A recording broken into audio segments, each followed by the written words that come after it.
Hello and welcome to the IT Teachers Group project about sound cards.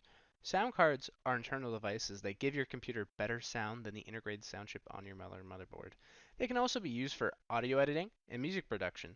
In the 80s and 90s, sound cards were very important as motherboards did not have integrated sound chips on them yet.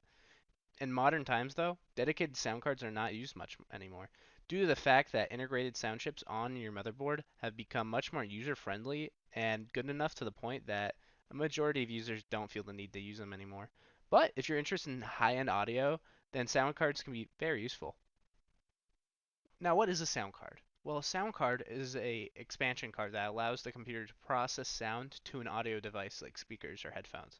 The sound card installs on a PCI slot on your motherboard.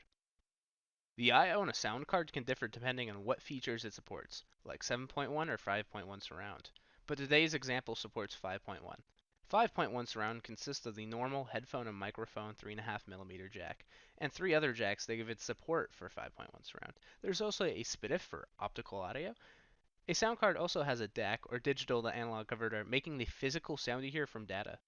All of the internals of a card, like the DAC and power capacitors, are on a PCB. Typically, modern sound cards have a plastic shroud slash EMI shield to hide its internals. A sound card uses a digital signal processor, or DSP, that is similar to a graphics processing unit or GPU, because it has a specialized microprocessor to take load off the CPU. The DSP performs calculations for conversions for digital to analog, and it can also process multiple sounds at the same time. The DAC can use several different methods to create sounds, one of which is frequency modulation. This works by overlapping multiple sound waves to make more complex waves. Another way DAC creates sound is through wavetable synthesis, which takes samples of real instruments and replicates the sounds. This process often uses several samples played at different pitches to create a more realistic sound that is more accurate than reproductions using frequency modulation. Almost all PCIe expansion cards are installed in the following way. Remove any PCIe expansion slots that line up with the I/O of the card's backplate.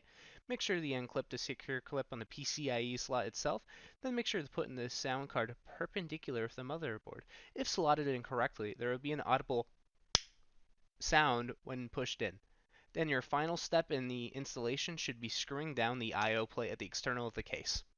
Well, that's a wrap. To summarize, sound cards use digital to analog converters or DACs to convert digital audio to an analog format for headphones and speakers for a higher quality of user experience. This has been the IT Teachers Group project on sound cards, and take care.